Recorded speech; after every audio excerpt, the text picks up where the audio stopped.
Donc, moi, je suis là aujourd'hui pour vous parler un petit peu de notre philosophie, puis un peu de notre approche alimentaire. Moi, des fois, là, moi, je suis un cuisinier là, de naissance, là, on pourrait dire. Là. J'ai tout le temps trippé là-dessus, mais des fois, j'aime beaucoup ça me définir comme un philosophe alimentaire. Parce que je m'aperçois aussi que la philosophie alimentaire, elle est très, très nutritive.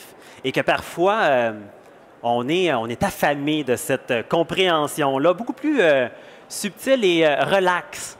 OK? Parce que, OK, premièrement, on pourrait voir que peut-être Crudescence, c'est les engagés, les extrémistes de l'alimentation. Eux autres, ils proposent des aliments crus, végétaliens, biologiques, sans cuisson. Ouh là là, on dirait que c'est très extrême. Et en effet, on ne se le cache pas, on est engagé. On n'est pas des extrémistes, on est des engagés.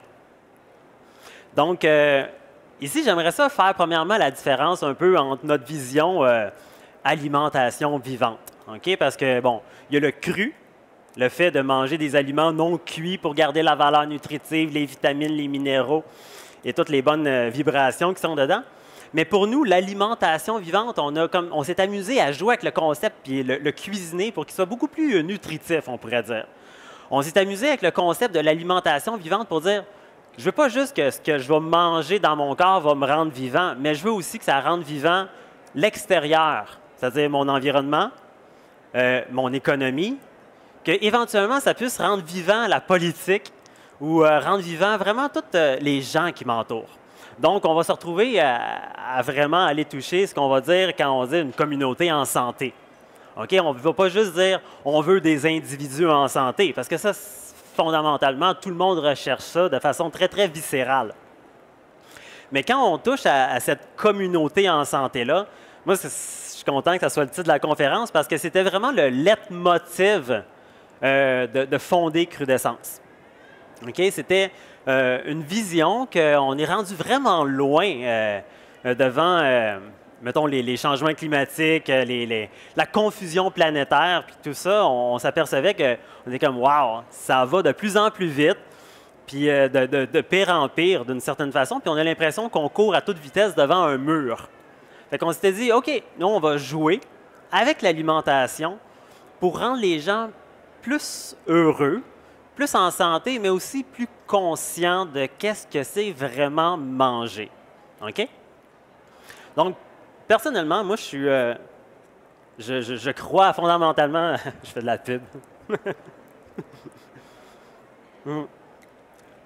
Moi, je suis fondamentalement... je crois beaucoup au yoga, OK? Avec la philosophie yogique. Ce qui est intéressant, c'est que je suis un philosophe alimentaire yogique. Donc, j'aime ça faire des contorsions philosophiques. Puis c'est un peu avec ça qu'on va jouer ici. Premièrement, juste le concept de l'alimentation saine, c'est un concept qui est très confondant. Tout le monde a sa propre idée de qu'est-ce que c'est qu'une alimentation saine. La preuve, aujourd'hui, en fin de semaine, il y a une gigantesque foire sur l'alimentation saine. Mais finalement, est-ce que vous avez compris qu'est-ce que c'est que l'alimentation saine? Est-ce que vous allez retourner chez vous en faisant « Ah, c'est ça l'alimentation saine, j'ai tout compris ». On se promène dans toutes les allées et tout le monde va essayer de nous convaincre qu'eux, ils ont la bonne recette pour l'alimentation saine. Il y en a qui vont vous parler de bédos, d'autres vont leur parler du chocolat, des baies de goji, des poitrines de poulet végétariennes panées avec des superfoods. Puis finalement, là, ça finit plus. Et vraiment, il y en a qui vont dire « Ah, c'est biologique, il faut que ça soit. » Puis il y en a qui disent « Non, il faut que ça soit local. » Puis il y en a qui faut que ça soit responsable. Puis il y en a qui faut que ça soit vivant. Il y en a qui faut que ça soit végétalien. Ah, il y en a des extrémistes. Puis là, finalement, qu'est-ce qu'on se retrouve? On se retrouve dans une genre de guerre religieuse alimentaire. Tout le monde s'ostine. Moi, je le sais très bien. Ça fait quasiment 4 ans que je propose du cru végétalien bio.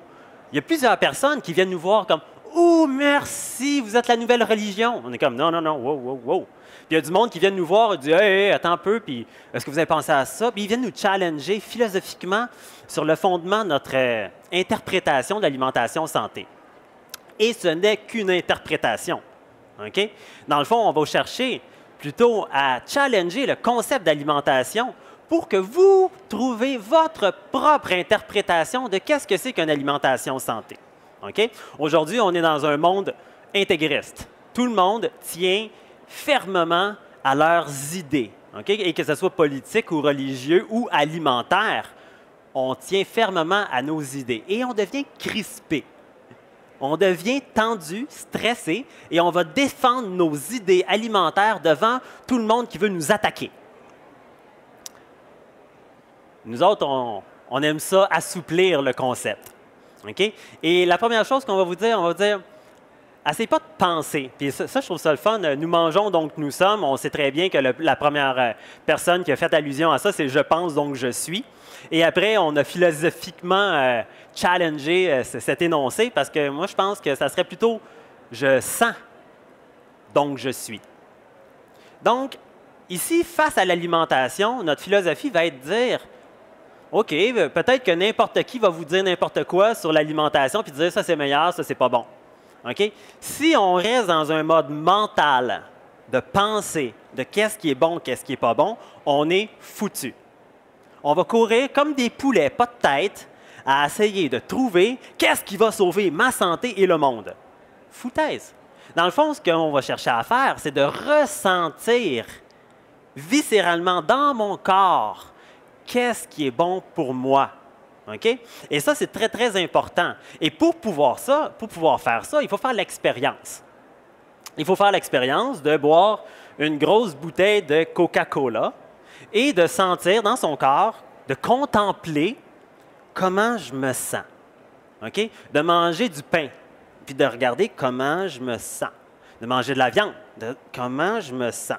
Puis là, de changer, de manger plein de verdure, des pommes, des fruits, puis de dire comment je me sens. Et uniquement à partir de ces expériences-là, qui sont vos expériences, vous allez être capable de définir une alimentation qui vous correspond. Et non seulement qui correspond à votre corps, mais à votre état émotionnel, à votre état mental et votre état de conscience. Okay? Parce que moi, personnellement, quand je suis fatigué, blasé, dépressif, j'ai le goût de manger des affaires qui ne sont pas bonnes pour moi et ça me convient. Je ne suis pas capable de manger des sprouts à ce moment-là. Okay? Si j'arrive chez nous puis j'essaie de faire, chez mes parents, puis j'essaie de leur faire manger des sprouts, de la spiruline, des goji berries, puis tout ce qui est comme high vibe, les autres ne seront pas capables. Ils vont trouver ça challengeant. Il faut que je leur amène d'autres choses. Il faut que je leur amène des choses qui sont adaptées pour eux, peu à peu, puis de les amener à faire des expériences. C'est drôle, quand j'ai fini mon 5e café, j'ai des spasmes. Ah, ça, c'est une expérience directe. OK? C'est là qu'il est important de boire un grand jus vert puis de regarder comment on se sent. Puis là, ça devient une expérience directe. OK? Donc, on va essayer de sortir du cul-de-sac de qu'est-ce qu'il faut, qu'est-ce qu'il ne faut pas face à l'alimentation. On va sortir de l'alimentation mentale, OK? Qui vient challenger finalement notre ego. Puis on va descendre dans une alimentation ressentie pour commencer à faire des nouveaux choix. OK? Vous êtes d'accord avec ce principe-là? Moi, quand j'observe les choix que je fais de façon contemplative, j'observe pas juste qu'est-ce que ça fait dans mon corps. J'observe qu'est-ce que ça fait autour de moi. OK? Supposons on mange du soya GMO. On pourrait contempler qu'est-ce que ça fait autour de moi, puis visualiser la dévastation des champs, la monoculture. Puis c'est intéressant parce qu'aujourd'hui, il y a plein de films qui vont vous permettre de voir ces choses-là qu'avant, on ne voyait pas. Moi, quand j'étais jeune, je ne pouvais pas comprendre. Je veux dire, quand j'étais ado, je ne voyais pas qu'est-ce qui était bon, qu'est-ce qui n'était pas bon. Mais aujourd'hui, il y a des films là-dessus. On va sur Internet, là, on regarde, là, puis on est comme « Oh my God, je ne savais pas que les animaux étaient torturés à ce point-là pour en faire quelques filets. Je ne savais pas que les océans sont pratiquement vides de poissons. Je ne savais pas qu'en coupant les forêts pour faire des pâturages pour les bœufs, on est en train de détruire des pays au complet. Je ne savais pas qu'à force de manger des produits chimiques, des couleurs numéro 7, puis des émulsifiants, etc., que ça va embourber mon corps puis que je vais expérimenter des malaises. Aujourd'hui, cette information-là est disponible. Et c'est là que ça devient challengeant. C'est là que ça devient confondant. Et c'est là que, par notre peur, on se met à écouter les grands gourous de l'alimentation, qui vont vous dire « ça, c'est bon, ça, c'est pas bon, vous devez faire ça pour sauver la planète. » encore une fois, on s'en fout. Parce que ce qui est important, c'est de ressentir vos choix dans votre corps, puis l'impact que ça a autour de vous. OK? Dans le fond, c'est de retrouver comment on va vous redonner le pouvoir à vous. OK? Puis pas à chercher de cultiver votre pouvoir pour nous. C'est-à-dire votre pouvoir d'achat. OK? Parce que toutes les compagnies qui vous vendent des pilules, ce qu'ils veulent, ce n'est pas votre pouvoir individuel. Ce n'est pas que vous retrouviez le bonheur intérieur. C'est votre pouvoir d'achat. Ça, c'est ça qu'ils veulent. OK? Et bien sûr, Crudescence est une entreprise et on cherche à survivre aussi, mais on sait très bien que votre pouvoir personnel est beaucoup plus garant de notre futur que de se remplir les coffres. C'est pour ça qu'on donne plein de cours en alimentation saine, en alimentation vivante, qu'on vous montre comment cuisiner, comment ressentir qu'est-ce que vous êtes en train de manger. OK? Et quand on arrive dans le concept d'une communauté en santé, ça aussi, c'est un concept. Ça aussi, c'est un concept qu'éventuellement, on nous a appris c'était quoi la santé. Donc, on est encore dans une zone de concept, une zone mentale. Est-ce qu'on est capable de ressentir qu'est-ce que c'est qu'une communauté en santé? Premièrement, on va dire oui, c'est un individu en santé qui va créer une société en santé, dans un environnement en santé, dans une économie en santé. Comment on fait pour créer ça? Comment on fait pour tisser, tricoter une communauté en santé? OK? Puis là, ça devient encore comme, wow, OK, il y a plein d'outils, mais encore là, je suis obsédé sur le ressenti de ces temps-ci. Donc, on va repartir de là encore. L'alimentation a un pouvoir gigantesque. Elle a la capacité de vous rendre acide ou alcalin. Vous avez déjà entendu parler de ça? C'est à la mode, c'est un concept qu'on entend à gauche, à droite. Est-ce que vous avez déjà aperçu que, supposons, vous mangez de façon très, très acide ou de façon très, très confuse des aliments qui vont vous acidifier, que vous êtes stressé? Est-ce que vous avez observé comment vous êtes en train de penser? Quel type d'émotion vous êtes en train de vivre? Quel type d'action vous êtes en train de poser? Ah! Qui mange acide devient acide et pose des actions acides. Okay? On devient nous-mêmes une maladie sociale. Okay? Parce qu'on s'entend que quand on est acide dans notre corps, ça va engendrer un terrain parfait pour les bactéries, les levures, les champignons. Mais quand nous sommes acides, nous sommes ce bactérie, ce champignon et cette levure pour notre environnement. Okay? C'est-à-dire qu'on va avoir tendance à surconsommer. On va avoir tendance à achaler nos amis puis essayer de leur soutirer de l'énergie. On va avoir tendance à faire des actions qui finalement ne sont pas centrées sur la vie, la santé et le métabolisme social. C'est-à-dire d'être un agent de participation de la santé. Okay? On se retrouve comme un champignon ou une levure, puis on digère ce qui est autour de nous, puis on essaie d'en prendre plus parce qu'on a peur. On a peur parce qu'on est acide. Okay? Donc, l'acidité, c'est plus juste une histoire de bien-être intérieur, c'est une histoire de bien-être extérieur, c'est une histoire de collectivité. Okay?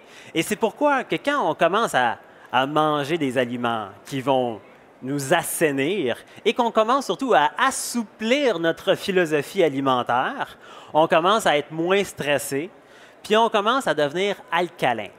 On recommence à devenir basique. Et là, qui dit corps basique, dit mental basique, dit émotion basique, dit action basique.